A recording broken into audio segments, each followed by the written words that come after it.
Ndiye Mungu, tumpe utukufu wake, tujikabidhi kwake, maana sisi tu mali yake.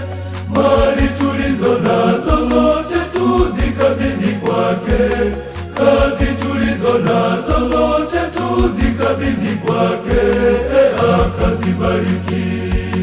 Na familia zetu zote tuzikabidhi kwake, vyote tulivyo navyo pia tuvikabidhi kwake, akavibariki.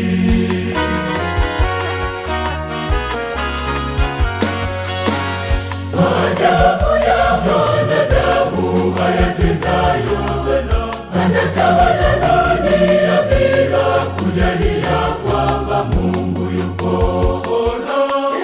Maajabu ya mwanadamu hayatendayo